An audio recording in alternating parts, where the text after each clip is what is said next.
दोस्तों, अगर आप जरा ध्यान से देखें तो दुनिया में लोग मोटे तौर पर दो तरह से जीते नजर आते हैं। एक तरफ वो लोग हैं जो ज़्यादातर लोग मेहनत करते हैं, प्लान बनाते हैं, मोटिवेशनल बातें सुनते हैं, अफर्मेशंस करते हैं, विजुअलाइज करते हैं। बाहर से देखने पर लगता है कि ये लोग बहुत कुछ कर रहे हैं, लेकिन फिर भी उनकी ज़िंदगी में बदलाव बहुत धीरे होता है। जैसे सब कुछ सही दिशा में है पर रफ्तार कहीं अटकी हुई है।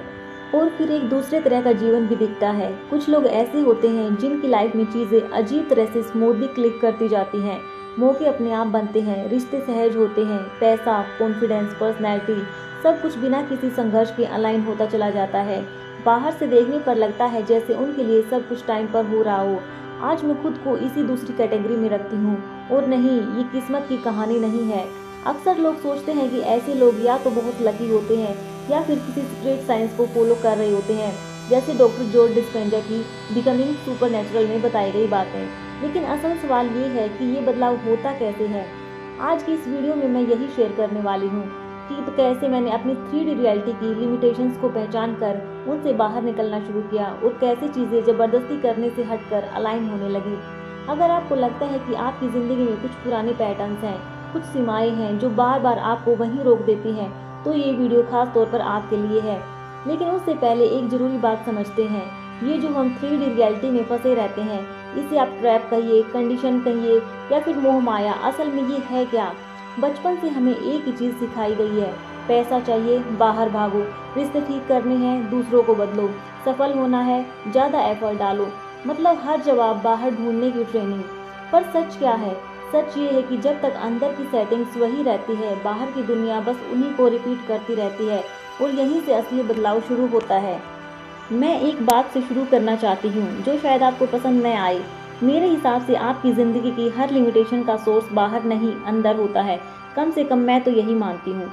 देखिए, आपको बैंक बैलेंस, आपके आसपास के लोग, आपका एनवायरनमेंट, आपकी पुरानी गलतियाँ, आपके एक्सपीरियंस, ये सब असल में फैक्ट्स नहीं हैं। ये आपके माइंड में बने हुए इंटरनल स्ट्रक्चर हैं। ये वो बिलीफ सिस्टम है जिन्हें आप बहुत समय से पकड़े हुए हैं। आप इनसे इतने अटैच हो चुके हैं कि आपको लगता है यही आपकी रियलिटी है। लेकिन सच ये है कि ये सब फिजिकल वर्ल्ड की लिमिटेशंस हैं। और जो फिजिकल वर्ल्ड यानी 3D रियलिटी, डॉक्टर जो डिस्पेंजा भी यही कहते हैं, ट्रांसफॉर्मेशन का असली सीक्रेट बाहर नहीं है, वो आपके अंदर छुपा हुआ है। अब जरा सोचिए, आज आप वही पुरानी टेक्निक्स क्यों फॉलो कर रहे हो जो हर कोई कर रहा है। यूट्यूब खोलिए, group meditation, group healing, same visualisation, same affirmations. लेकिन एक ईमानदार सवाल आप खुद से पूछिए, क्या वो आपके लिए कस्टमाइज्ड हैं? क्या वो आपके स्पेसिफिक पास्ट पैटर्न को एडजस्ट करते हैं? आपके डर, आपकी कंडीशनिंग, आपकी लिमिटिंग स्टोरीज।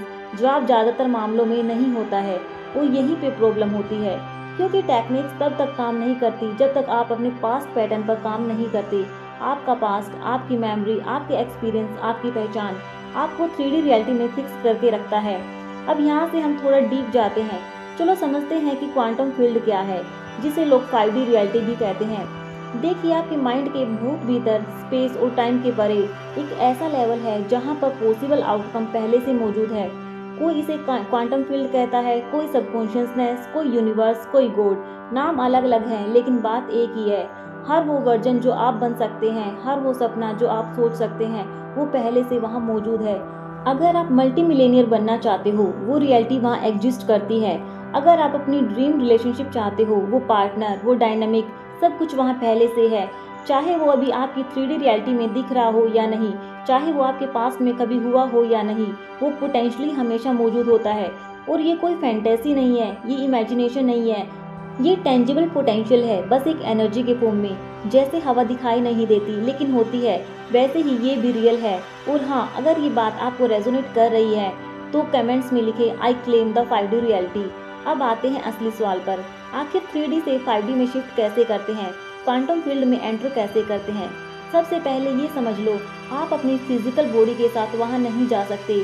मैं मरने की बात नहीं कर रही, आपको वहाँ जाना होता है प्योर कॉन्शियसनेस से बनकर। इसे कहते हैं डिस्कनेक्शन फेज। इसमें 5 स्टेप होते हैं। पहला, बी नोबडी। कुछ देर के लिए अपनी बॉडी से अटेंशन हटाओ, ये याद दिलाओ खुद को कि तुम सिर्फ ये फिजिकल मास नहीं हो। दूसरा, बी नो वन। भूल जाओ कि तुम किसी के बेटे या बेटी हो, किसी के पार्टनर हो, किसी रोल में जी रहे हो। कुछ समय के लिए सारी पहचान छोड़ दो। तीसरा, बी नथिंग। तुम्हारी चीज़ें, तुम्हारा फ़ोन, गाड़ी, घर, लैपटॉप, इनसे डिटैच हो जाओ। चौथा, बी नोवेयर, जहाँ बैठे हो उस जगह से भी मानसिक रूप से निकल जाओ। पांचवा, बी इन नो टाइम, न पास्ट न फ्यूचर, सिर्फ प्रेजेंट। अब आप इस स्टेट में होते हो तब आप प्योर कॉन्शियसनेस बन जाते हो। यही वो पॉइंट है जहाँ आप फिजिकल वर्ल्ड से लिमिटेड नहीं रहते। अब आप अपनी एनर्जी और फ्रिक्वेंसी 5D रियलिटी में इन्वेस्ट कर रहे हो। लेकिन यही कहानी खत्म नहीं होती। क्वांटम फील्ड में जाकर आपको नए पोटेंशियल पर ट्यून इन करना सीखना होता है। इसके लिए दो चीज़ें ज़रूरी हैं। पहली, क्रिस्टल क्लियर इंटेंशन। दूसरी, एलिवेटेड इमोशन। ये अफर्मेशंस नहीं है, यह एक प्रोसेस है। आपका गोल जितना ज़्यादा डिटेल्ड होगा, आपका सिग्नल उतना स्ट्रॉन्ग हो जाएगा। देखो, सुनो, महसूस करो, ऐसे जैसे वो पहले से हो चुका है। लेकिन सिर्फ सोचने से काम नहीं होगा, आपको एक हाई स्टेट ऑफ बीइंग में होना भी पड़ेगा। इसी को कहते हैं साइबरनेटिक ट्रांसपोजिशन, यानी अपने गोल को दिमाग के हर पार्ट की भाषा में ट्रांसलेट करना। जब क्लियर इंटेंशन एलिवेटेड इमोशन से मिलता है तो एक पावरफुल मैग्नेटिज्म पैदा होता है। फिर आप जो कुछ भी चाहते हो, आप वही एनर्जी बन जाते हो और तभी मैनिफेस्टेशन तेज होता है। लोग इसीलिए अटकते हैं क्योंकि उनके पास कोई पर्सनल रोड मैप नहीं होता। वही जनरल मेडिटेशन, वही बेसिक विजुअलाइजेशन, जबकि शुरुआत 3D से डिस्कनेक्ट होने से होती है। मैं यही बताना चाहती थी, अगर आप सच में लाइटनिंग स्पीड में रिजल्ट चाहते हो तो पहले 5D स्टेट में जाना सीखो। डेली 30 मिनट से 1 घंटा इस प्रैक्टिस को दो। और हाँ, एक्शन से भागना मत। मैं खुद बहुत हार्ड वर्क करती हूँ, मुझे काम करना पसंद है, लेकिन सिर्फ हार्ड वर्क बिना इस प्रैक्टिस के आपको कहीं नहीं ले जाएगा। बैलेंस बनाओ और उन लोगों की कैटेगरी में आओ जो लकी लगते हैं लेकिन असल में अलाइंड होते हैं। यही इस वीडियो का सार है। मिलते हैं नेक्स्ट वीडियो में। Take care.